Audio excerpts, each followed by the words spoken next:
사랑의 하나님 우리 아버지, 오늘도 어김없이 이 시간을 구별하셨고 우리의 걸음을 인도하셔서 함께 있게 하십니다. 하나님께서 섭리로 모으셨음을 믿습니다. 그러니까 이 시간을 책임져 주셔야 됩니다. 사람의 말이 이 시간을 채우지 않게 하시고 하나님의 성령께서만 채워 주시기를 간구드리고, 오늘은 또 본문의 내용이 깁니다. 이 많은 내용을 하나님께서 압축해서 적절하게 이 시간을 조율해 주시기를 바랍니다. 모든 것을 아버지께 위탁드리며, 그리고 매번 이렇게 큰 빛을 주심에 감사드리며 예수님 귀하신 성으로 간절히 기도드립니다. 여러분, 오늘은 본문이 좀 깁니다. 크게 두 파트로 나눠져 있습니다. 하나는 성전 안에 밝혀 놓은 등불, 그 빛의 의미가 무엇인가에 대한 것이고, 또 그 빛의 의미를 제대로 알았다면 그 빛이 어떤 역할을 하는 것인지 실예를 보여줍니다. 그것이 소경이었던 사람의 눈을 뜨게 하여서 빛을 보게 하는 그 사건입니다. 그래서 이것이 나눠져 있는 것 같으나 하나의 이야기고요. 머릿속의 그림은 단순합니다. 성전 안에서 두 기둥이 있고 거기에서 불이 밝혀져 있고 그 외에도 작은 등불들을 밝혀서 굉장히 화려하게 지금 그 초막절에 의식들이 진행이 되고 있는 모습을 그리면 될 겁니다. 그리고 그 빛의 의미가 무엇인가 자연스럽게 연결되겠죠. 첫째는 불기둥, 광야에서 하나님께서 이들을 불기둥으로 지키셨던 것, 그것의 의미고, 또 하나는 오실 메시아에 대한 상징. 그러나 불기둥으로 하나님께서 지키셨던 것은 다 잊어버린 바 됐고, 그리고 오실 메시아에 대해서는 오해가 되어 있었고, 이스라엘은 화려한 빛으로 장식은 했으나 참으로 어두운 상태였습니다. 빛이 없는 상태. 거기에서 예수님께서 생명의 빛, 참빛, 그리고 그 참빛 대신 생명의 빛이 무슨 역할을 할 것인지에 대해서 선포하는 것입니다. 그리고 오실 메시아에 대한 상징으로 의식을 등불로 장식을 하였으나, 그러나 메시아에 대한 오해가 무엇인가 그것을 밝히는 내용들이 쭉 이어지고, 그리고는 실제로 그 빛이 어둠 속에 있는 소경의 눈을 밝히면서 우리에게 주시는 메시지가 있는 것입니다. 그래서 그림은 단순합니다. 보시면 너무 놀라운 내용들이 많은데, 일단은 보겠습니다. 초막절 예식과 특별한 관계가 있는 등대. 이것이 뭐냐면 광야에서의 불기둥을 기념하고 오시는 메시아를 가리키는 상징이었습니다. 그러나 그것으로 끝나는 것이 아니고 더 넓은 의미가 있었던 것입니다. 이스라엘의 빛을 비추러 오실 메시아의 강림에 대한 그들의 희망의 표시, 이것이 인제 그 등불의 의미였는데, 더 넓은 의미를 좀 살펴봐야 되겠습니다. 근데 인제 의식으로 만든 이 등불들이 사실은 좀 부족했죠. 그래서 참된 상징을 말씀하시는데, 이 참된 상징은 해와 달, 하나님께서 하늘에 두신 해와 달이라고 말씀을 해요. 그러나 이런 모든 것들은 상징이고 예수님이 세상에 비춰준 참 빛이다. 그래서 여러분 이걸 좀 연결시켜 보면요. 본문은 요한복음 8 장과 9 장의 내용이고요. 가늠하다 현장에서 잡혀온 여인에 대한 이야기가 요한복음 8 장으로 맞춰지고, 나는 세상에 비추는 빛, 생명의 빛이다. 12 절부터 말씀하시면서 8 장에서 계속 이어서 지금 내용이 연결됩니다. 그리고는 요한복음 9 장까지 인제 본문으로 다루고 있습니다. 그래서 요 메시아라는 단어, 빛을 비추러 오실 메시아를 기다리는 거였는데, 그게 상징이었는데, 그렇게 빛을 비추러 오실 메시아가 오시기 전에 모든 사람에게, 각 사람에게 그들의 어두운 심령을 비추는 생명의 빛에 대한 이해가 없었던 것입니다. 그래서 요거 연결을 이렇게 해야 됩니다. 오실 메시아, 그들이 생각하는 영광의 메시아 전에 먼저 이 땅에서 각 사람의 마음을 직접 오셔서 그들의 마음을 비추시는 생명의 빛, 이것에 대해서 그들이 의식하지 못하고 있었던 거, 우리는 이걸 이제 봐야 되는 것입니다. 그리고 이 범위가 있어요, 범위. 생명의 어둠에 비추되 깨닫지 못하더라. 그런데 이 빛은 각 사람에게, 각각 사람들에게 다가가시는 빛이에요. 나중에 쪼끔 더 보면 이제 베드로도 이 빛에 대해서 얘기를 했고, 빛은 항상 그의 임재하심의 상징이었다. 어디 어디에 임재했냐면 구름 기둥 속에, 불 기둥 속에, 지성소의 시은자 위에, 그리고 초림하셨을 때 베들레헴의 언덕에도 항상 빛은 임재의 상징이었다. 그래서 우리가 이 빛을 우리 마음속에 모실 때 빛이 오면 어둠이 물러가는 것이고, 그 어둠을 몰아낸 그 빛은 곧 예수 그리스도의 임재다. 빛은 임재의 상징입니다. 근데 이 임재의 빛은 무엇을 또 상징하냐면 관계를 선언한대요. 그러니까 쭉 다시 보면 영광으로 오실 메시아 전에 우리 각 사람의 심령을 비추는 빛에 대해서 인식해야 된다. 이것을 이스라엘이 모르고 있었던 거니까 우리는 알아야 되겠죠. 근데 이 생명의 빛이라는 것은 각 사람에게 다가가신다.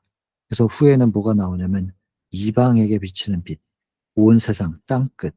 그러니까 절대로 이스라엘에게만 주어진, 또 이스라엘 내에서도 특권층만 가질 수 있는 빛이 절대로 아니라는 거. 이 빛의 범위, 각 사람에게 비치는 생명의 빛이다. 이 빛은 임재를 상징한다. 개인적으로 하나님을 모실 수 있는 그 빛이라는 겁니다. 임재. 그런데 이 임재의 빛은 곧 관계를 선언한다고 되어 있단 말이에요.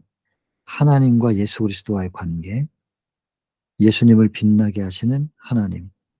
예수님과 하나님은 하나이셨고, 그 하나님을 가슴에 품으신 예수께서 우리 심령 속에 빛으로 임하시면 결국 우리가 예수 그리스도를 통하여 하나님과 하나 되는 이 관계에 대한 선언입니다.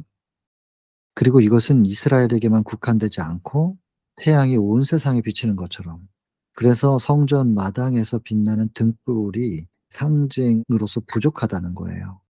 태양과 달, 별을 참된 상징으로 우리에게 예수께서 다시 말씀하시는 이유가 이스라엘에게만 비춰진 빛이 아니기 때문에. 태양은 온 세상을 다 비추거든요. 그래서 범위가 다릅니다, 지금. 이스라엘이 생각하는 것과 예수께서 지금 말씀하시는 빛, 그 빛의 역할도 다르고 범위도 다른 것입니다. 그래서 온 세상 각 사람의 심령을 비추는 빛, 그 빛이야말로 진짜 메시아다. 그래서 영광의 메시아가 이 땅에 오시기 전에 각 사람들의 마음을 비추는 그 생명의 빛 대신 메시아, 구원자를 만나야 한다는 그 메시지입니다. 그 빛은 이방과 땅끝까지, 메시아의 범위가 이렇다는 것입니다.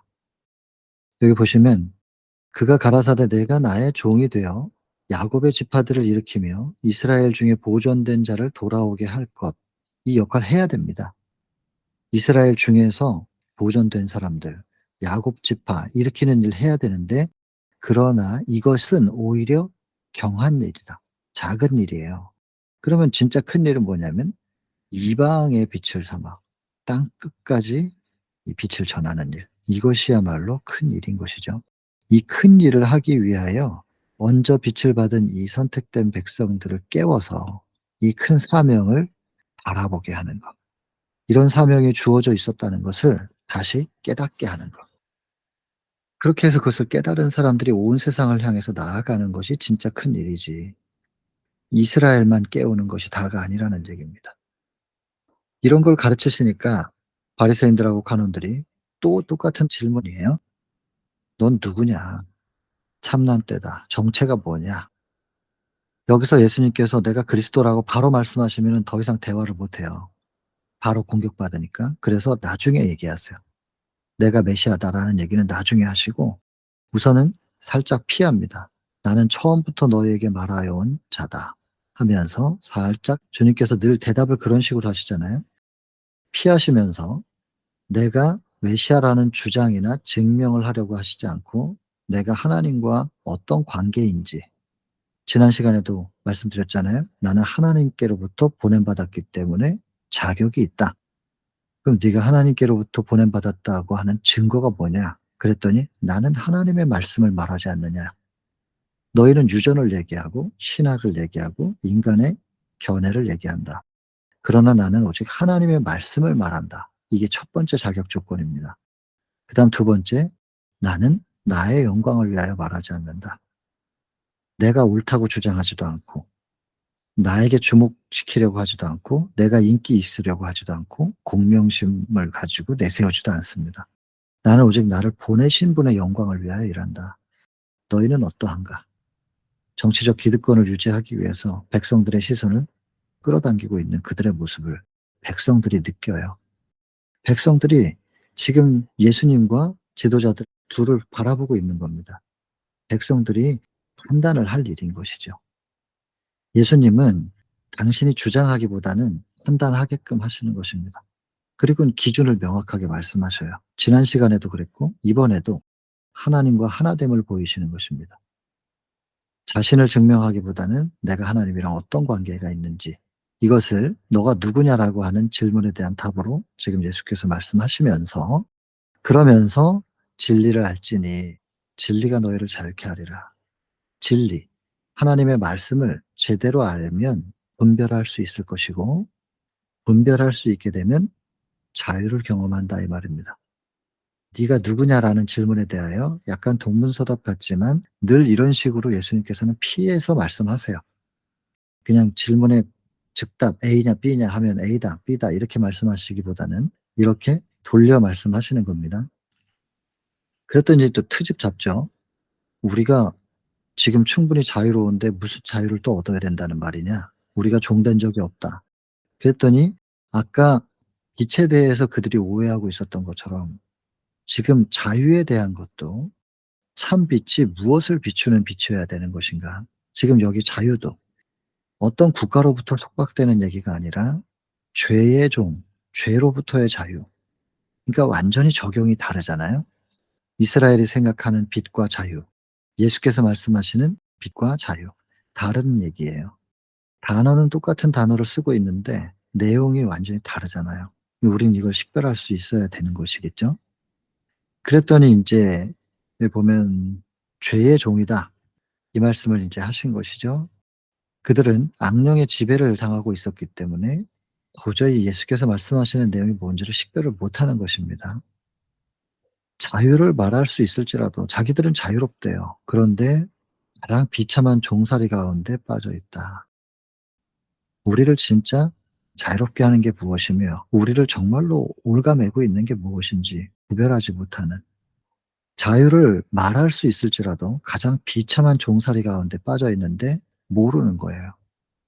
그 진리의 아름다움을 볼 수 없고 자신의 판단을 따르고 있다고 믿지만, 자기의 이성대로 판단하는 것 같지만 사단에게 의지가 붙잡혀져 있어 가지고 그 사단에게 순종하고 있는 상태라는 것이죠. 근데 이 상태를 지금 깨닫지를 못한다는 것입니다. 그러니 "진리를 알지니 진리가 너희를 자유케 하리라." 했을 때 자유롭지 못하다는 걸 인식만 했어도 희망이 있는데, 자기들은 자유롭다고 얘기하니 어떻게 거기서 나올 수가 있겠는가, 그 말이지요. 바울이 이걸 깨달았던 거예요. 철저한 바리새인이었잖아요, 사도 바울이.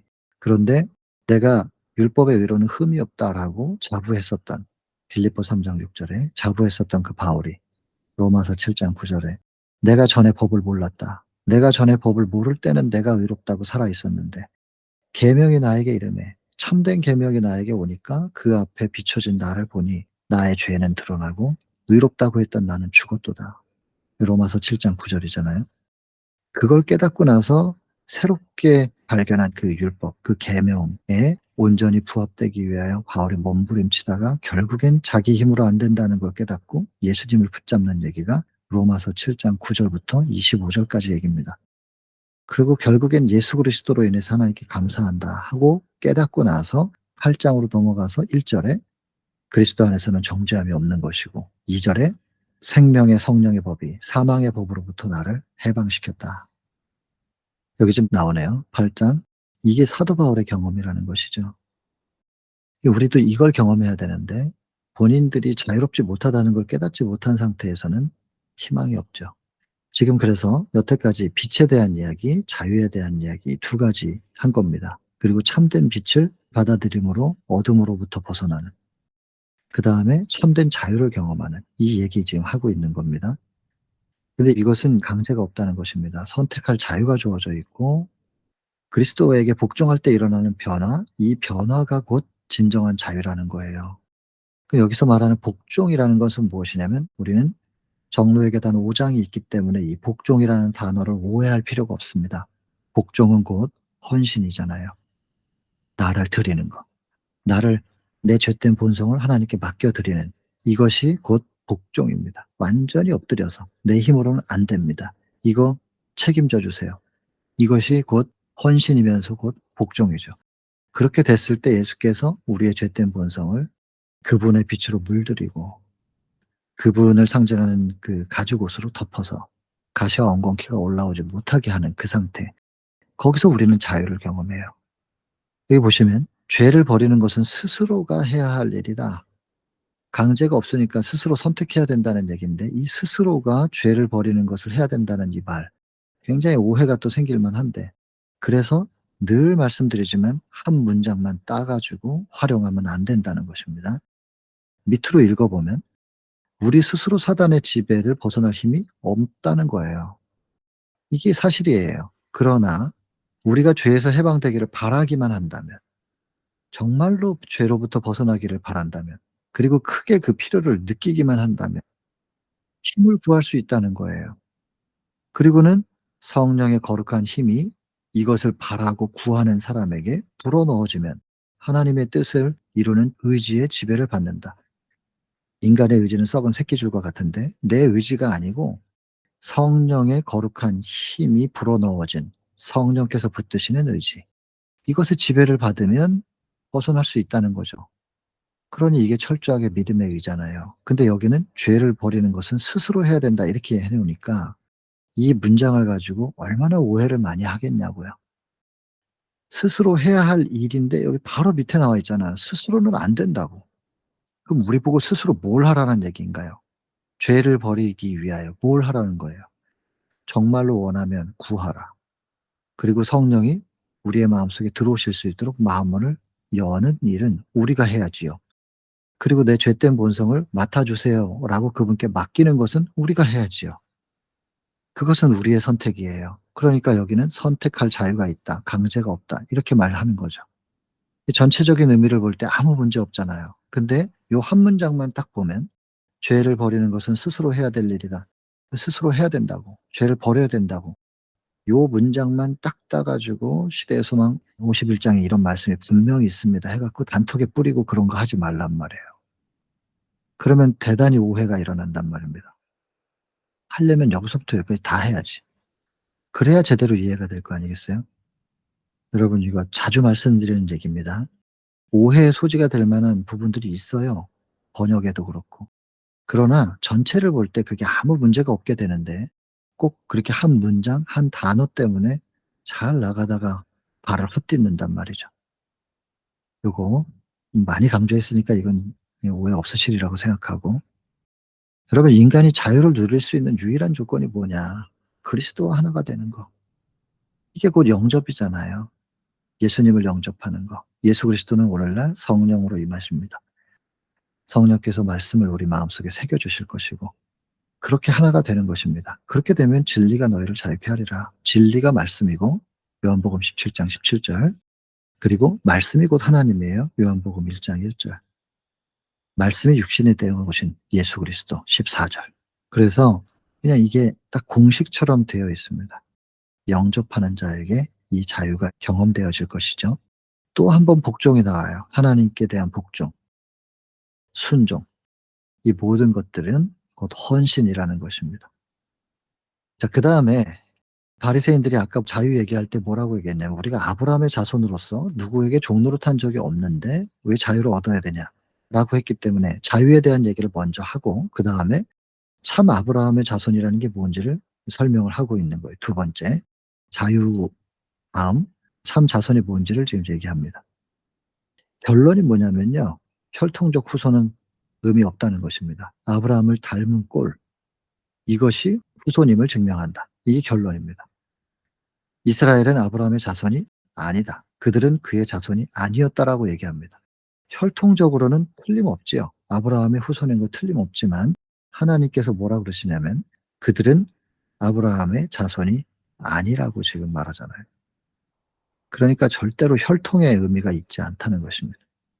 오늘날 영적 이스라엘이 될 수 있는 자격이 무엇인가? 어떤 교단에 속해 있는 것, 그것이 우리에게 구원을 주는 하나의 하늘 가는 티켓의 역할을 할 수 있는가? 절대로 안 된다는 것입니다. 그러면 아브라함의 혈통이라는 울타리 안에서 산다는 것으로 자손이 증명되는 게 아니라면 다른 의미가 있는 것이고, 그 다른 의미를 깨닫지 못하고 그것을 붙잡지 못하면 아무리 혈통적 후손이라도 아브라함의 자손이 아니라고 했으니, 우리는 진정한 영적 이스라엘이 되려면, 아브라함의 후손이 되려면 어떻게 해야 될 것인지를 찾아야 되는 것이죠. 참 자손임을 증명하는 원칙은 여기 뭐냐면 닮은 꼴이어야 돼요. 아브라함의 정신, 아브라함의 정신에 따라서 움직여지는 행동, 삶이죠. 그리고 그 삶의 가장 강력한 샘플은 이삭을 바치는 일이었어요. 자기 자신보다 더 소중한. 왜 하나님께서 이삭을 바치는 그 사건을 허락하셨는지 이유가 밑에서 나옵니다. 그때가 다시 보도록 하고. 아무튼 이것이 따라져야만 우리가 진짜 이스라엘이 된다는 것이죠. 그게 뭔지 밑에서 이제 보겠습니다. 근데 그 얘기를 하기 전에 혈통적 이스라엘로서만 아브라함의 자손이라는 게 증명되는 게 아니라면, 이것이 똑같은 이 원칙이 어디에도 적용되느냐면 사도직의 계승에도 똑같이 중요하다, 이게 적용이 된다는 거예요. 그래서 사도직의 계승은 교권의 전달에 의존되는 것이 아니고 영적 관계에 달려있다. 진정한 사도는 어떤 교단의 인정을 받고 안수를 받은 것으로 증명되는 게 아니라는 얘기입니다. 그 사람이 하나님과 어떤 영적 관계를 가지고 있느냐가 곧 사도직의 계승을 받은 것인지에 대한 증명이 된다는 것이죠. 사도들의 정신, 예수님 이후 제자들과 또 사도 행적에 등장하는 사도들의 정신과 그 사도들의 행적, 행동하는 생애, 그리고 그 사도들이 알고 있었던 진리는 무엇이고 그것을 나는 어떻게 믿고 있고 어떻게 가르치고 있는가. 이것이 참된 사도직을 계승한 증거이다. 그러니 여러분, 이것이 교권 안에 반드시 국한될 수는 없는 것입니다. 그렇다고 해서 교권에서 안수받은 사역자들을 무시해도 좋다는 것은 아닙니다. 절대로. 그리고 교권에서 안수받은 사람들은 전부 잘못된 사람들이다, 진정한 참된 사도가 아니다, 그런 얘기도 아니잖아요. 교권 안에 있는 사람이든 밖에 있는 사람이든 혹은 교권 안에서 뭐 안수를 못 받았든 어쨌든 간에 중요한 건 사도의 정신이 나에게 있는가, 그리고 사도들이 움직였던 것처럼 그렇게 생애하는가, 그들이 믿었던 진리가 무엇인지를 알고, 알지도 못하는데 어떻게 믿겠어요.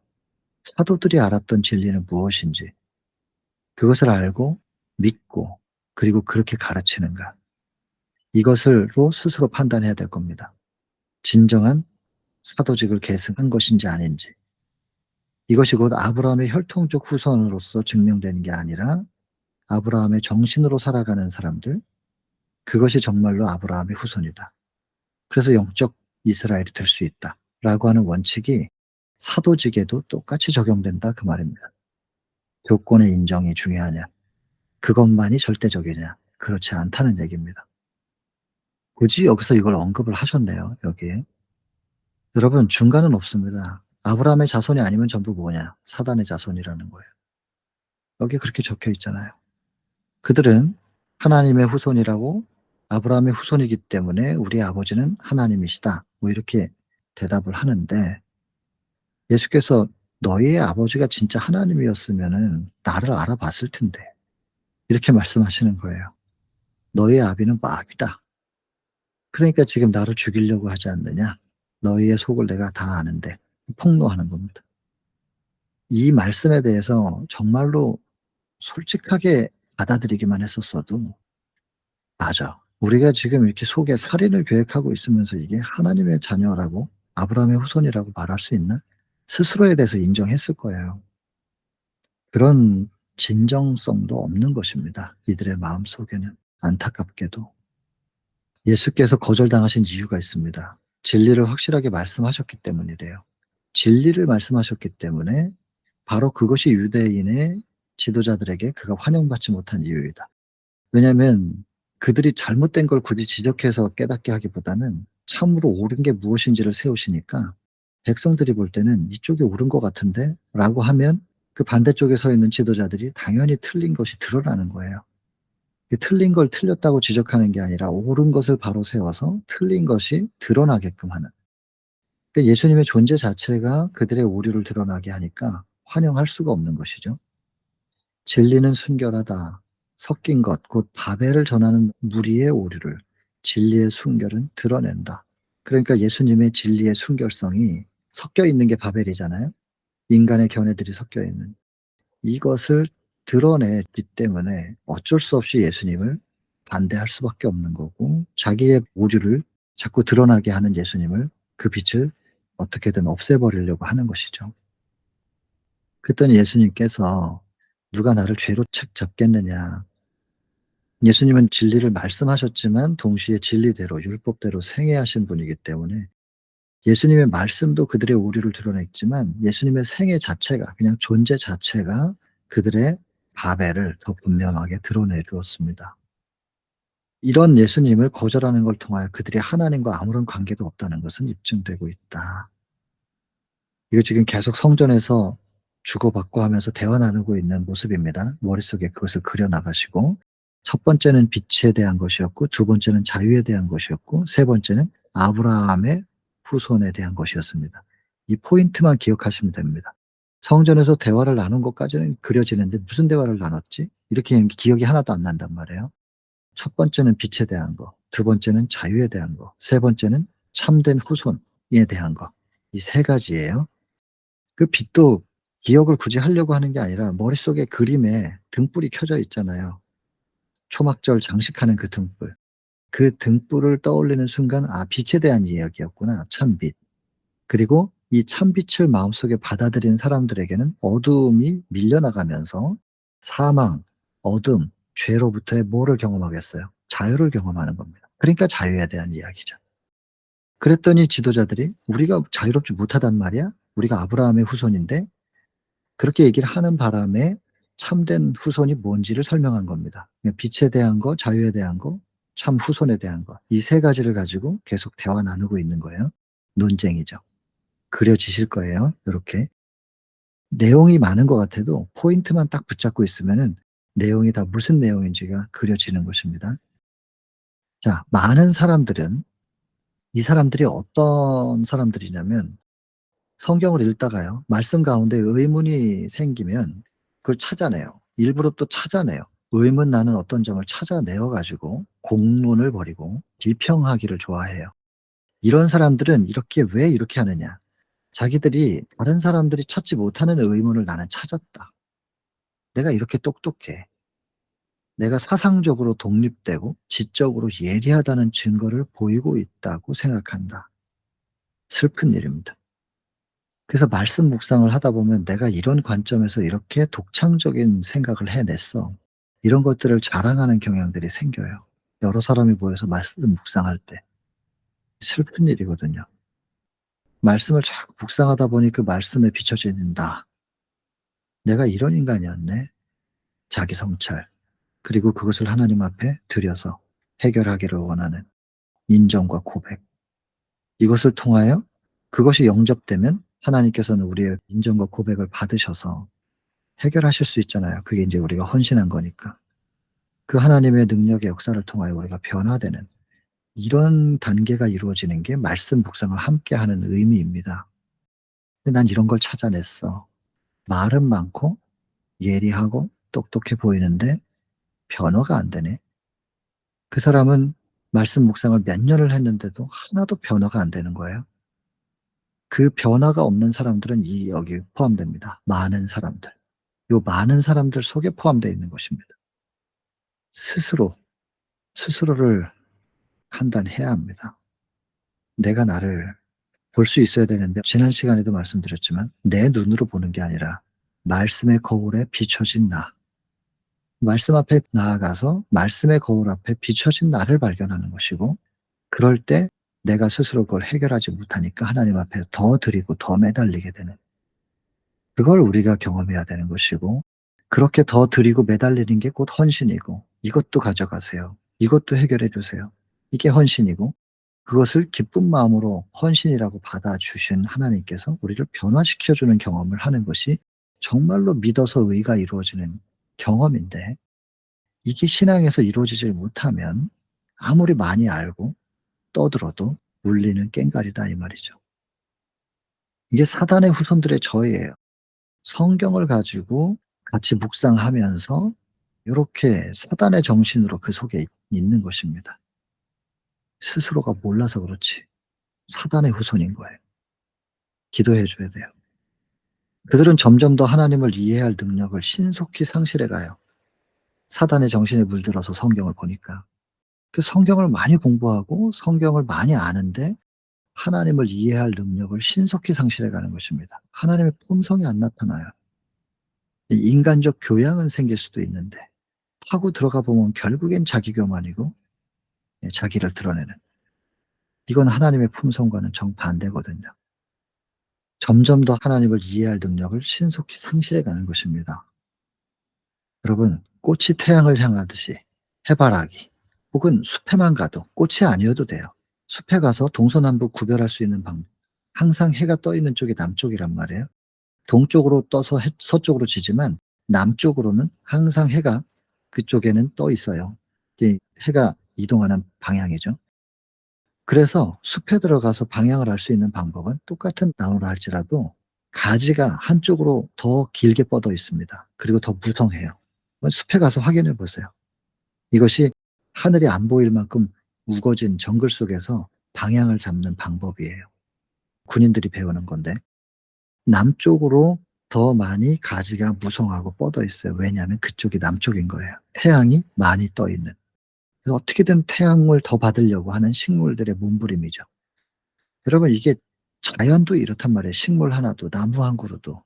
근데 정말로 우리가 하나님에 대한 갈망이 있는 사람들이라면 하나님 쪽을 바라보는 게 당연하지 않은가 이 말이에요. 그러니까 꽃이 태양을 향하듯이 이게 되게 자연스러운 건데, 근데 자연스럽지가 못하다는 것은 하나님에 대한 갈망이 없다는 거죠.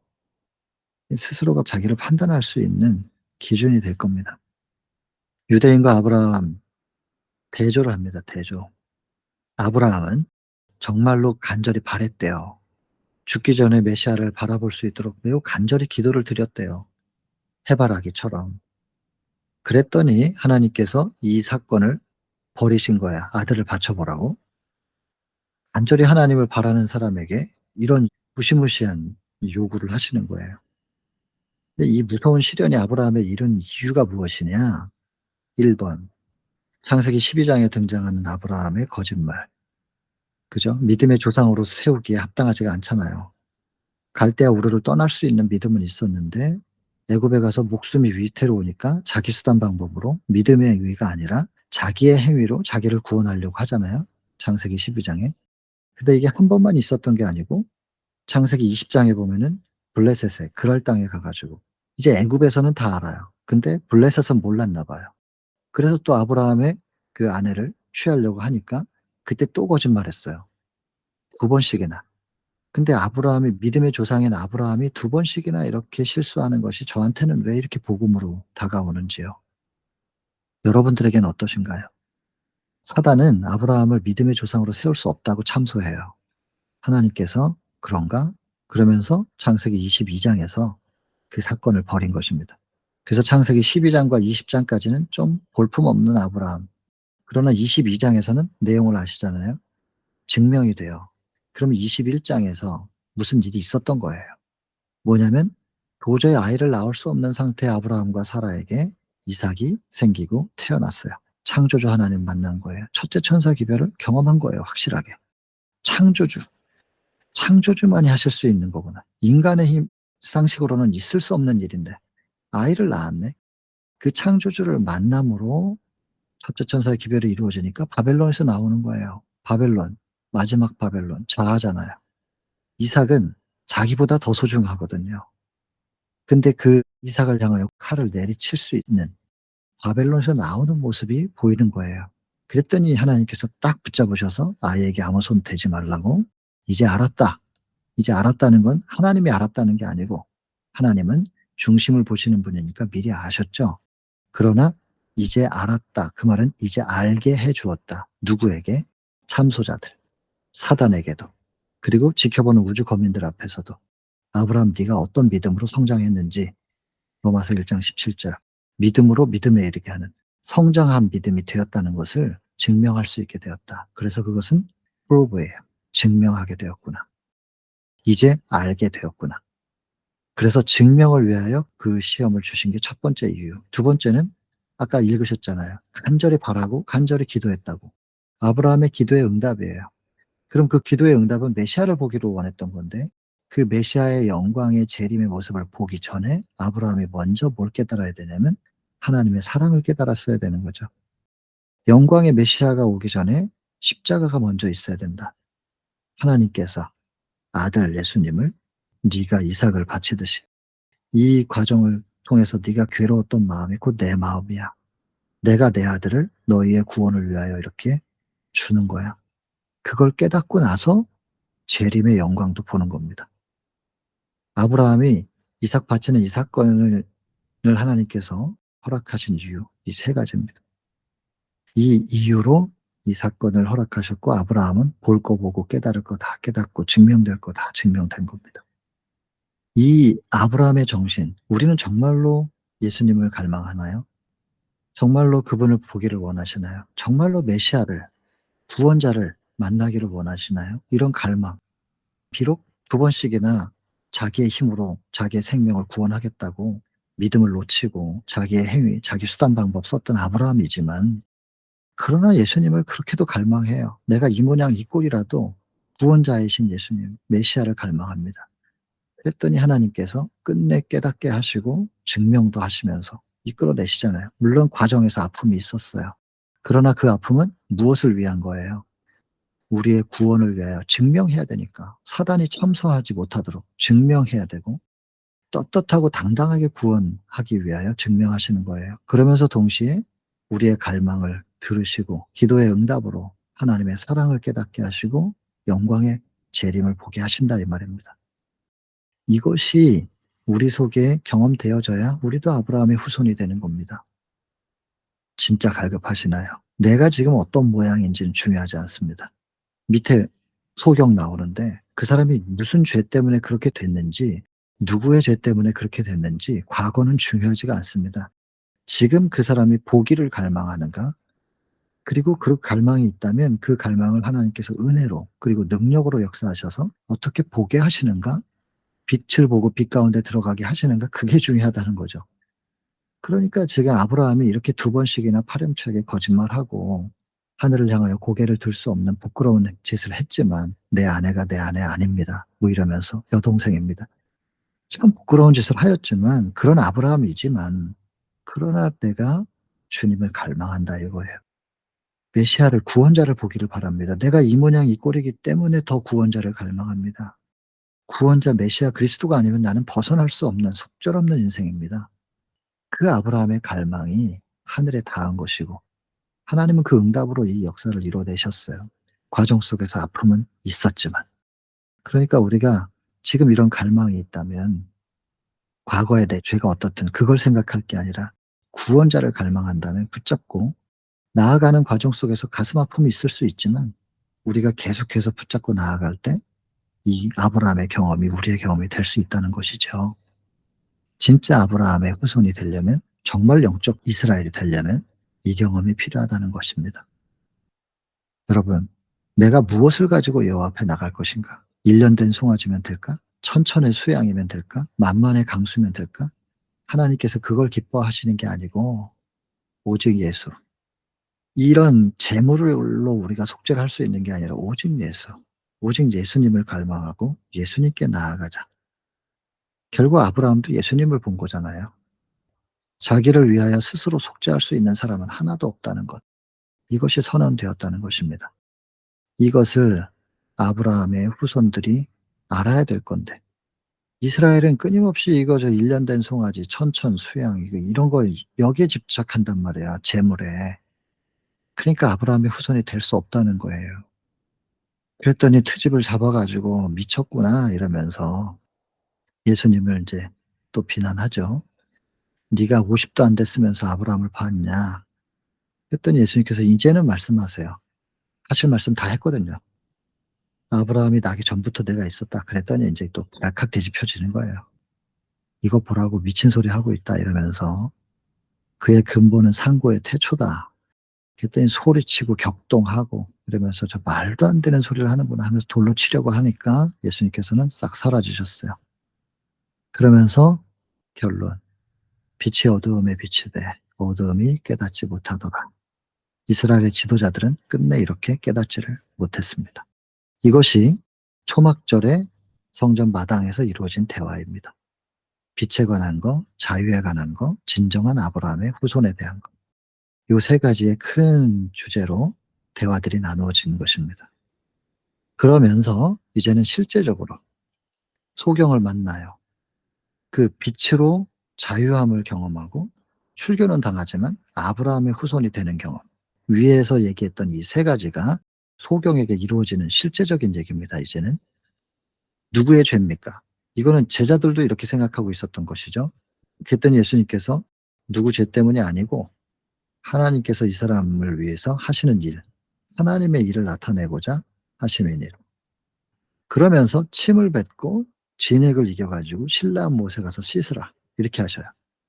여러분 이거 읽으실 때마다 좀 궁금하지 않으셨습니까? 이 내용 다 아실 텐데.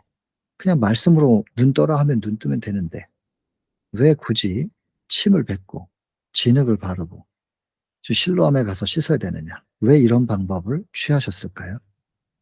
여기에 대해서 여러 가지 해석들을 말하시는 분들 많습니다.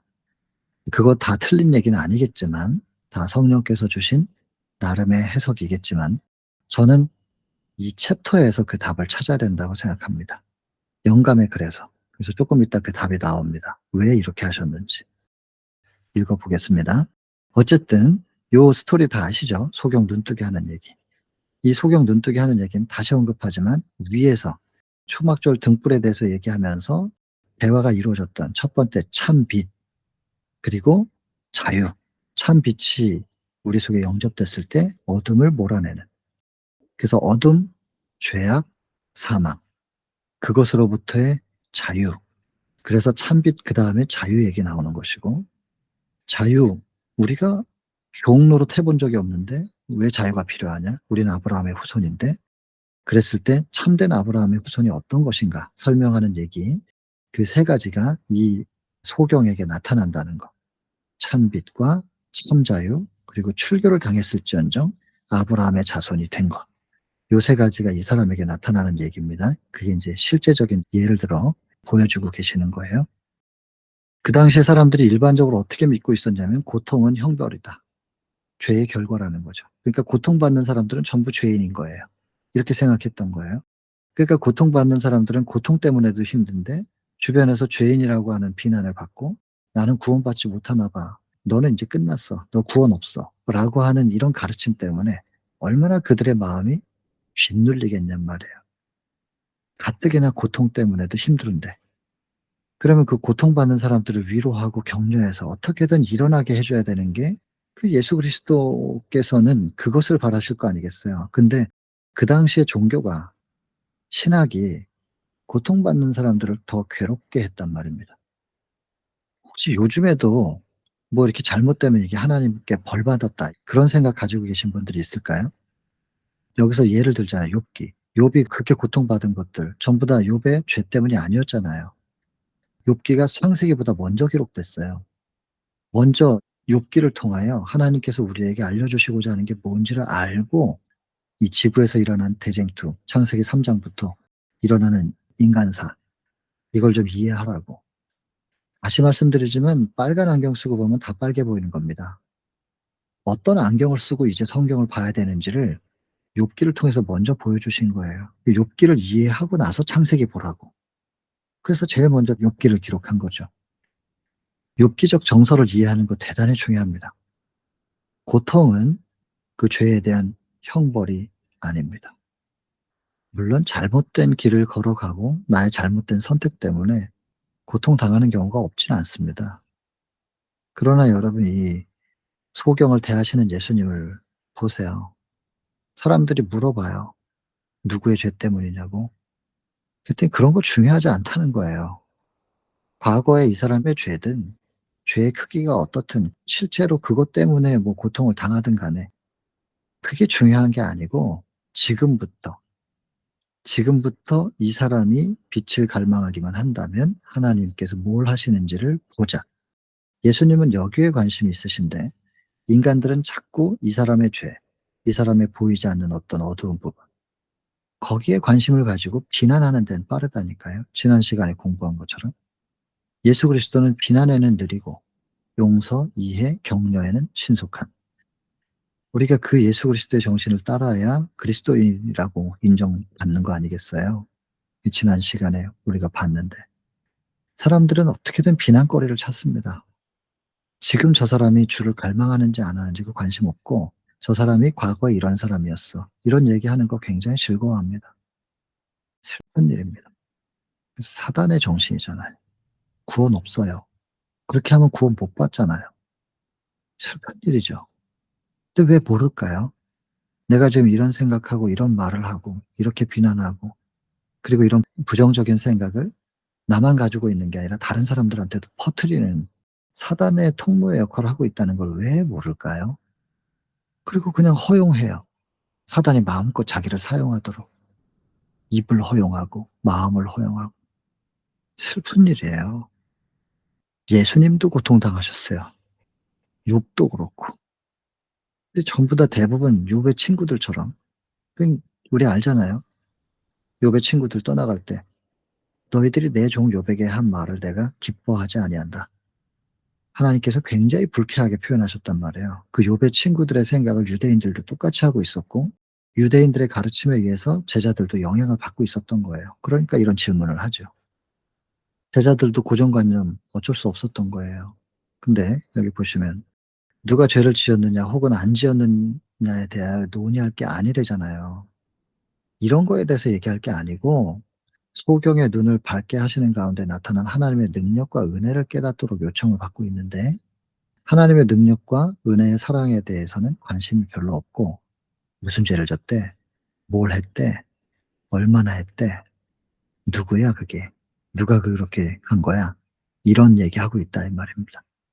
하나님께서 바라시는 바가 아니래잖아요. 진흙, 씻는 거, 실로암, 여기에 치료의 능력이 있던 것이 아니다. 그리스도 안에 능력이 있었던 것이다. 이게 분명하였다. 이렇게 적혀 있잖아요. 그러면 진흙에도 능력이 없고 씻는 행위에도 능력이 없고 실로암 연못에도 능력이 없는데 왜 침을 뱉고 진흙을 이겨 가지고 바르고 실로암 못에 가서 씻으라고 왜 그랬을까요? 네, 제가 자꾸 궁금증만 드리죠. 밑에 답이 나와요. 바리새인들도 벽이 나은 사실에 놀랐어요. 근데 증오해요. 왜냐하면 이 이적이 안식일에 행해졌기 때문에. 이거 잘 기억하세요. 안식일에 행해졌기 때문이에요. 이 사람 앉아서 소경으로 구걸하던 사람 아니냐? 맞다. 아니다. 왜냐하면 눈을 뜨면서 용모가 달라져 가지고. 그랬더니 이제 어떤 방법으로 낫게 되었는지 "내가 그다. 당신들이 말하는 그 소경이었던 사람 내가 그 사람이라고." 더 이상 논쟁할 필요가 없죠. 근데 그다음에 중요한 거예요. 그는 그들에게 예수에 관하여 말하고 소경이 말입니다. 자기의 병을 낫게 해준 예수에 대해서 말하고 어떤 방법으로 낫게 되었는지를 말했다. 어떤 방법이에요? 침 뱉었고 진흙 만들었고 발랐고 실로암 못에 갔고 씻었고 이게 방법이잖아요. 그가 어디 있냐고. 예수님이 어디 있냐 그랬더니 "난 모른다." 그랬더니 그때 그들은 소격되었던 자를 바리새인의 공회 앞으로 데리고 가 가지고 그 사람은 어떻게 시력을 얻게 되었는지에 관해서 다시금 질문을 또 받아요.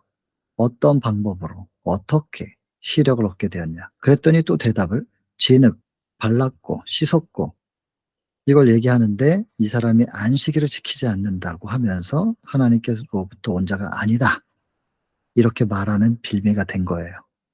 여러분, 베데스다 사건은 안식일에 일어나 걸으라고 말했잖아요. 말씀으로 고치시고 그다음에 자리를 들고 가라 그랬어요. 자리를 들고 가는 것 때문에 그 당시 지도자들이 딱 그 모습을 보고 안식일인데 왜 그걸 들고 가냐고. 그러니까 '내가 이걸 왜 들고 가고 있지?' 자기도 모르는 거예요. 나를 고쳐 준 사람이 그냥 들고 가라 그래서 들고 가고 있었다. 너를 누가 고쳐 줬는데." 하면서 인제 얘기가 되잖아요. 예수께서 병을 고치시면서 베데스다 사건을 통해서 안식일에 병 고치는 일만 얘기한 게 아니고 "자리를 들고 걸어가라."라고 하는 안식일에 하지 못하는 행동을 시키셨어요. 그리고 오늘은 또 이번에는 아예 그냥 말씀으로만 낫게 해 주셔도 충분히 그럴 수 있는 분이 아무 능력도 없는 진흙, 아무 능력도 없는 실로암에 가서 씻으라고 굳이 왜 이렇게 말씀하셨냐면요. "어떤 방법, 어떻게"라고 하는 걸 이렇게 자꾸 지금 반복하잖아요. "어떤 방법으로, 어떻게 시력을 얻었냐." 진흙 바르고 씻는 이런 것들을 통해서 이렇게 했다고 말하니까 안식일 지키지 않는다. 여러분 안식일에 행할 범위에 대해서 예수께서 일부러 알려주시는 겁니다. 행동 하나하나 가지고 안식일 지킨다 안 지킨다 자꾸 이렇게 말하는 사람도 있기 때문에 과거에도 그랬고 오늘날도 그렇죠. 특별히 안식일 교인들 가운데 지금도 있잖아요. 이런 거 가지고 교회 내에서도 분란이 많잖아요. 오해 없이 들으시면 좋겠어요. 여러분 안식일에 금해야 될 것은 반드시 금해야 되는 게 맞습니다. 그러나 사람을 치료하고 안식일에 정신이 합당하게 사람을 구원을 위하여 돕는 행위를 할 때에 이런 방식들, 이런 방식들이 온전히 배제될 이유가 없고 이런 행동들이 이런 방법들을 사용하는 것이 안식일을 지키는 게 아닌 것을 우리 생각하라는 것이죠. 굳이 "어떤 방법으로 낫게 되었냐? 어떻게 시력을 얻게 됐냐?" 이렇게 질문하게 하고 굳이 "진흙 발라서 씻고 이렇게 됐다." 이렇게 대답하게 하는 이거 하나님께서 왜 이렇게 연출하게 하셨겠어요? 안식일에 행할 행위의 범위에 대해서 우리 생각해 보라는 것입니다. 뭐는 해야 되고 뭐는 하지 말아야 되는 것인지. 여러분 지나치게 안식일의 행위에 대해서 족쇄를 채우는 거 아닌가 이런 거 생각해야 됩니다. 제가 이런 얘기하는 것이 안식일에 마음대로 해도 된다고 하는 쪽으로 해석되지 않게 되기를 바랍니다. 저는 지금 그런 얘기하고 있는 게 아닙니다. 안식일에 정신이 배제된 상태에서 자꾸 행위를 옭아매고 있는 이런 경향이 재림교회 안에 있어요. 제가 언젠가 말씀드렸지만 마태복음 22 장에 40절 그 위아래 그 이야기가 뭐냐면 율법사가 와 가지고 "어떤 율법이 가장 크냐? 어떻게 해야 구원받을 수 있냐? 어떤 율법이 가장 크냐?" 이런 같은 맥락의 질문인데 예수님께서도 "율법사인데 네가 알지 않니? 성경에 뭐라고 기록돼 있고 너는 그걸 어떻게 읽느냐?" 이 사람 대답을 정확하게 해요. 위로 하나님 사랑이고 아래로 사람, 이웃 사랑입니다. "네 대답이 옳도다." 감탄합니다. 그 사랑이 위로 하나님 사랑, 아래로 사람 사랑, 이웃 사랑 그 사랑이 온 율법과 선지자의 강령이다. 율법과 선지자라 함은 그건 구약 성경 전체를 얘기하는 건데 거기에 중심이 사랑이다. 그래서 강령 그러면 이제 영문 성경에는 그 행이라고 되어 있는데 걸려 있다는 뜻이죠. 걸려 있다. 그래서 사랑의 빨랫줄에다가 하나씩 하나씩 거는 거예요. 제가 그래서 그런 예전에 시골에서 장난치던 얘기 했잖아요. 빨랫줄 끊고 도망가는 거. 스릴 있는 애들이 즐겨 하던 빨래를 널어 놨는데 빨랫줄 끊어지니까 마당에 다 그게 널브러져 가지고 흙물 들었단 말이에요. 그거 털어 가지고 다시 그냥 입고 다니는 사람이 없다니까요.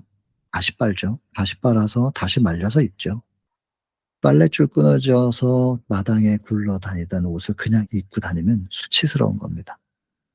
그럼 빨랫줄의 역할이 사랑이고요. 온 다른 율법의 첫 번째 율법, 두 번째 율법, 세 번째 다 전부 그 빨랫줄에 걸려 있는 거잖아요. 그 잘 말려 갖고 입고 다녀야 되는데 빨랫줄 끊어져 가지고 흙물 들어 있는 것을 그냥 입고 다녀요. 사랑이 없는 율법의 조항을 지키는 거예요. 안식일 지킨다고. 기웃어요. 그런 거 흙물 들어 있는 그 옷 입고 다니면 바깥에 사람들이 비웃고 부모님 욕해요. "저 집 엄마는 뭐 하길래 애들이 저런 옷을 입고 다녀?" 욕한다니까요. 사랑 없는 안식일 준수는 사람들의 눈살을 찌푸러뜨리게 합니다. 행동에 너무 매여 있지 말고 안식일에 정신에 집중해야 될 것입니다. 제가 지금 절대 안식일에 금해야 될 행위에 대해서 안 그래도 된다고 말씀드리는 게 아니라는 것입니다. 안식일의 정신에 대해서 얘기하고 있는 것이지. 그 정신에 부합되면 그냥 평상시에 하지 못하게 하는 그런 행위들이 되어질 수도 있다는 것입니다. 사도 바울은 "내가 이걸 먹어서 누군가에게 시험이 되면 안 먹겠다." 안 먹어서 시험이 되면 먹겠다. 바울은 이렇게든 저렇게든 관계없는 사람이에요. 율법 위에 가 있어요. 근데 율법 아래에 있는 사람들이 아직 이걸 깨닫지 못하는 사람들에게 시험이 되면 하기도 하고 하지 않기도 하는 것입니다. 안식일에 식당 들어가서 밥 먹으면 안 되는 거다. 그 사 먹으면 안 된다고. 안식일인데. 안 되죠 뭐. 굳이 그럴 필요는 없잖아요. 밥 한 끼 안 먹는다고 어떻게 되는 것도 아니고. 금식해도 그만인데. 근데 지나가다가 굶주린 사람 있어 가지고 밥 한 끼 들어가서 사 주면 같이 앉아서 밥 먹을 수도 있잖아요. 뭐 문제예요 그게. 안식일에 식당 가서 앉아 있는다고 그게 문제가 되냔 말이에요. 근데 이런 얘기하면 아무렇게나 해요 또. 안식일에 가서 뭐 하지 말라고 한 것까지도 그냥 마음대로 하면서 안식일에 뭐 이런 거 저런 거 관여하지 않는다는 식으로. 지금 중요한 건 중심이에요. 중심. 중심이 어떻게 돼 있느냐는 것이죠. 여러분 이건 우리 정말 많이 고민해야 돼요. 특별히 안식일 교인분들은 정말 많이 고민해야 될 거예요. 이것과 관련된 실제적인 얘기들이 많아요. 지금 시간이 없어서 다 말 못하니까. 여러분 예수께서 굳이 그 당시의 정서에는 안 되는 거, 자리를 들고 걸어가는 거 안 돼요 안식일 날. 씻는 것도 안 돼요. 미리 씻어야지 해지기 전에. 그다음에 몇 보 이상 가면 안 돼요. 근데 실로암 못은 멀어요. 거기까지 가서 씻어라. 굳이 그 당시의 정서 안식일에 하면 안 되는 것들을 이렇게 하면서까지 병을 고치신 이유가 뭐냔 말이에요. 안식일의 참 의미는 모르고 '엉뚱한 거 너희들 집착하고 있구나.'라고 하면서 지적하시는 얘기예요. 오늘날은 이렇게 뭐 진흙 씻고 이런 거 못하게 하진 않지만 예수 그리스도께서 이런 상황을 연출하셔 가지고 우리에게 호소하시는 그 메시지는 오늘날에도 우리가 들어야 될 부분들이 있을 거 아니겠습니까? 이거 생각해 봐야 될 일입니다. 일단 넘어가겠습니다. 여기까지만 하고. 바리새인들은 안식일을 준수하는 데 매우 열심인 것처럼 보였지만 율법 안 지키고 있는 것이고 오히려 살인을 계획하고 있는 것이고 중심 속에는 율법 지키는 것 같은데 뭐 살인 계획하고 있는 거니까요. 전혀 율법의 정신과는 다른, 겉으로 율법을 잘 지키고 있는 것처럼 보이는 게 뭐 그렇게 중요하냐 이 말입니다. 중심에 뭐가 어떠냐가 중요하지 지금. 많은 사람들이 이걸 보고요. 감동을 받아요. 분명히 안식일에 저거 하면 안 되는 걸 했는데 사람들은 감동이 되는 거예요. '왜 그럴까?' 그들이 잘못 생각하고 있었던 거예요. 잘못 배운 거고 안식일에 대해서 오해하고 있었던 거예요. 참 안식일의 주인 되신 분께서 "이게 안식일이야." 이렇게 보여줄 때 사람들이 감동을 받는 것이죠. 자꾸 제가 이 말씀을 드리면서 자꾸 걱정이 자꾸 드는 게 왜 그럴까요? 지금 이런 부분들을 언급할 때 제발 오해하지 마시고 '안식일을 아무렇게나 지켜도 된다. 아무렇게나 해도 된다.'는 쪽으로 생각이 기울어지면 안 됩니다. 안식일의 중심이 무엇인가?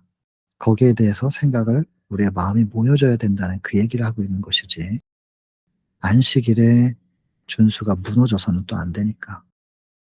아무튼 사람들은 큰 감동을 받았습니다. 여러분 자꾸 말씀드리지만 처음에 예수님 시험할 때 예수님께서 말씀으로 방어를 했더니 두 번째 시험은 말씀으로 예수님을 시험했다는 걸 아시잖아요. 그러면 이런 스토리를 우리가 공부를 했잖아요. 그러면 그다음에 사단이 이 내용을 가지고 우리에게 똑같이 얘기할 수도 있어요.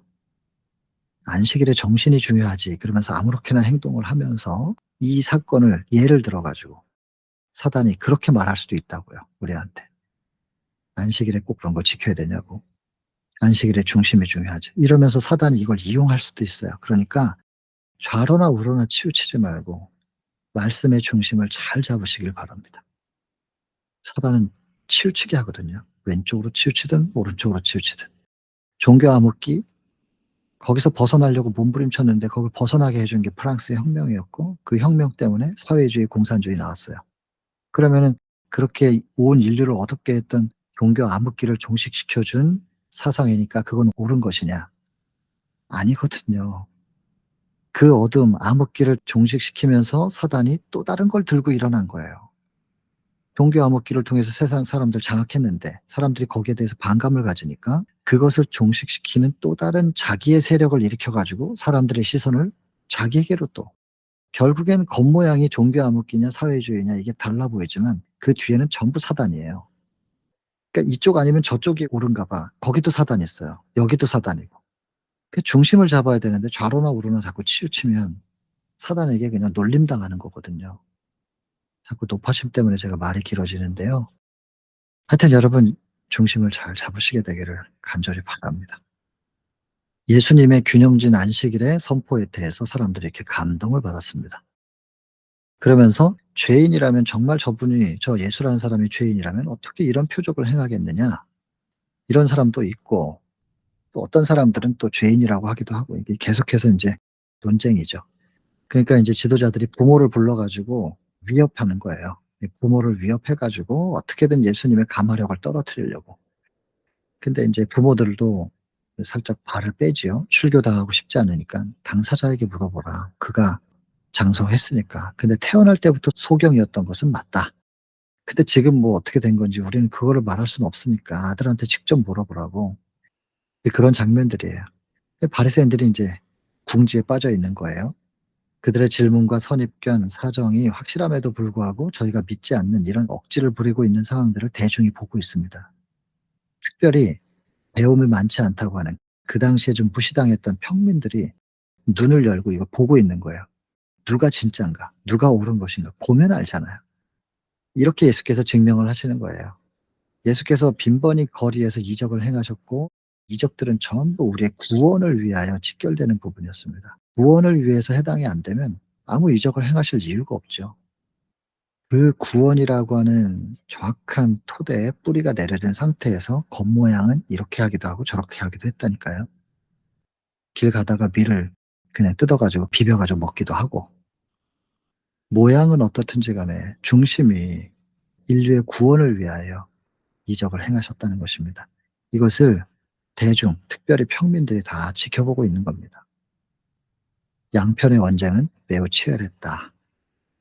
그리고 바리새인들은 이제 위협을 느끼는 게 뭐냐면 백성들이 자꾸 예수께서 행하신 일을 선전해요. 퍼뜨리는 거예요. "이거 어떻게든 막아야 되겠는데?"라고 하면서 인제 고민하죠. "너는 하나님께 영광 돌리라고 그리고 그 소경 보고 이 사람이 너의 눈을 뜨게 하였다고 말하지 말라고." 이 말하지 말라고 한다고 말 안 해요? 이 일을 행하시는 이는 하나님이시다. 그 말이 맞네요. 소경이 대답하기를 "그가 죄인인지 어쩐지 나는 모른다. 그러나 내가 아는 것 한 가지는 내가 소경으로 있다가 지금 보는 것이다." 아주 통쾌하죠. 다만 이걸 사단이 이용할 수도 있습니다, 나중에. 사단이 병 줄 수 있잖아요. 그래 놓고 사단이 역사해 가지고 병 낫게 하는 이런 일도 충분히 사단이 할 수 있어요. 그리고는 뭐라 그러냐면 "나는 뭐 따지는 거 잘 모른다. 교리도 모르는데 그냥 나는 이게 저 암이었다가 내가 암이 나았다는 게 증거다." 이러면서 사단이 이걸 이용할 수도 있습니다, 이 상황을. 말씀에 있는 이 내용을 그대로 사단이 인용해 가지고 자기가 진짜라고 이렇게 사용할 수도 있겠죠. 근데 여러분 이런 것에 인제 함정이 있잖아요. 베데스다에도 보면 베데스다 자비의 집 이렇게 이름 붙여 놨는데 어떤 병이든지 다 낫게 해 주는 거예요, 물이 흔들릴 때 들어가면. 근데 함정이 있었잖아요. 요한복음 5 장에 보면. 뭐라고 돼 있냐면 "어떤 병에 걸렸든지 간에 다 낫는데 먼저 들어가는 사람만." 이렇게 돼 있어요. 1 등만. 첫 번째 들어가는 사람만 낫게 해 준다는 이게 사단의 어쩔 수 없는 속성이 나타나는 부분이 있단 말이에요. 이런 걸 예리하게 찾아내야 돼요. 저게 진짜 하나님의 영인지 사단의 영이 성경을 빌미로 지금 자기를 위장하고 있는 것인지 찾아낼 수 있어요. 베데스다라는 그 연못 그 이름 누가 붙였어요? 사람들이 붙인 거예요, 자비의 집이라고. 그 옆에 양문이 있는데 진짜 자비 예수님이 계시는데 고 옆에다가 연못에다가 자비의 집 이게 자비야. 왜냐면 병이 다 나으니까. 그러나 함정은 먼저 들어가는 한 명만 낫게 해 준다. 그러니까 물이 흔들리길 기다리던 그 많은 사람들이 기다리는 동안에는 서로 간에 얘기하고 친한 것 같은데 동병상련으로 위로도 하고 물만 흔들리면 지옥이 되는 거예요.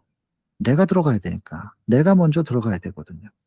나도 여기다 시간을 투자했고 행각 짓느라고 돈도 투자했고 그러니까 물 흔들리면 내가 먼저 들어가서 놔야 되니까 물만 흔들리면 지옥이 돼요. 이게 사단이 만들어 놓은 거짓 자비. 함정이 분명히 있을 겁니다. 사단이 요런 장면 그가 죄인인지 내가 알지 못하지만 내가 소경으로 있다가 지금 본다는 이거밖에 난 모른다. 그래서 그분이 메시아라고 나는 믿는다. 이렇게 말했는데 이걸 사단이 이용할 수도 있다고요. 그러나 사단이 이런 사건을 벌이는 것과 예수께서 지금 이 사건을 벌이는 것 사이에는 분명히 뭔가 다른 게 있을 거예요. 그래서 사단이 아마 이런 것들을 이용해 가지고 자기가 정당하다는 것들을 이런 성경절을 인용해서 표현할 수도 있으니 잘 유의해서 봐야 될 부분입니다. 또 물어봐요. 그 사람이 내게 뭘 했냐? 내 눈을 뜨게 하였냐? 어떻게 내 눈을 뜨게 했냐? 또 이거 또 자꾸자꾸 물어보는 거예요. 그들은 많은 말로 그를 혼란하게 하여 그로 하여금 스스로 속은 줄로 생각하도록 하려고 했었던 건데, 사단이 이렇게 한 것이고요. 근데 천사들도 역사해서 그 사람에게 구변을 주셨다고 돼 있죠. 구변을 주셔서 끝내 그리스도를 증거하는 증인이 되게 하셨다. 하나님께서 도우셨다는 것입니다. 이렇게 말합니다. 내가 이미 일렀어도 듣지 않고 내가 이미 말했는데도 당신들이 또 물어보냐고. 자꾸 듣고 그의 제자가 되려 하는 겁니까? 그렇게 오히려 되물어요. 저희가 욕을 하면서 너는 그의 제자지만 우리는 모세의 제자라고, 하나님이 모세에게는 말씀하신 줄 우리가 알거니와 그 사람은 어디서 왔는지 알지 못한다. 예수님이 말씀으로 말씀하셨는데 예수님의 말씀을 어디서 왔는지 알지 못한다고 한다면 그들은 하나님과 관계가 없다는 걸 자기들 입으로 스스로 시인하게 된 것입니다. 결국 바리새인들은 그의 날카롭고 단호한 말에 그 소경, 배우지 못하고 뭐 미천하게 여겼던 그 사람이 대답하는 말을 통해서 넋을 잃고 놀라서 침묵할 수밖에 없었습니다. 이상하다. 이 사람이 내 눈을 뜨게 하였을 때 당신들이 그가 어디서 왔는지를 알지 못한다고? 하나님이 죄인을 듣지 아니하시고 경건하여 그 뜻대로 행하는 자를 들으시는 줄 우리가 아는데 이거 어떻게 알았어요? 당신들 지도자들이 그렇게 가르쳐 줬잖아요. 죄인을 듣지 않고 경건한 사람의 뜻을 듣는다고 하셨는데 그럼 이 예수의 능력은 어디서 온 거냐고. 경건하지 않으면 어떻게 이런 능력을 얻을 수가 있냐고. 이 사람이 창세로부터 소경으로 난 자가 눈을 뜨게 했다는 듣지 못했는데 이 사람이 하나님께로부터 오지 아니하였으면 어떻게 이런 일을 행하냐고. 그러니까 대답을 못하는 거예요.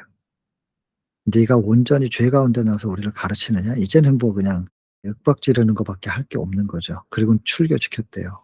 그리고 인제 예수님이 이 사람을 만나서 "인자를 믿느냐?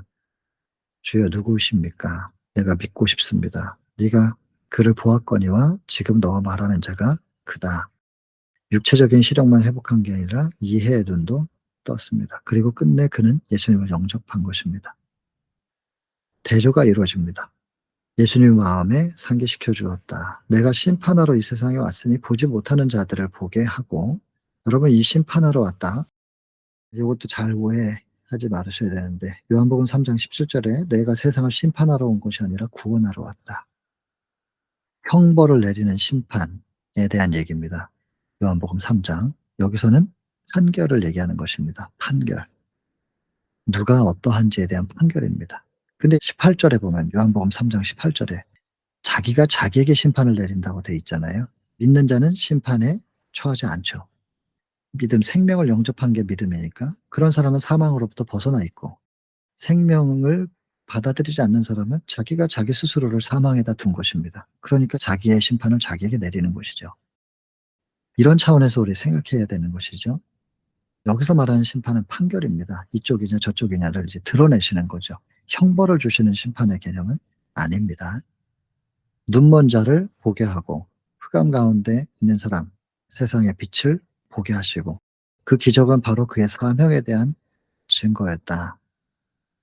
예수의 청중 가운데서 어떤 사람들은 그리스도의 말씀이 자신에게 적용됨을 느끼고 우리도 소경인가? 이런 걸 깨닫게 하시는 거예요. 너희가 소경됐다고 말하면 죄가 없다. 보지 못한다고 하면 몰라서 못한 거니까 죄가 없는데, 본다고 하면 죄가 그대로 있는 것이다.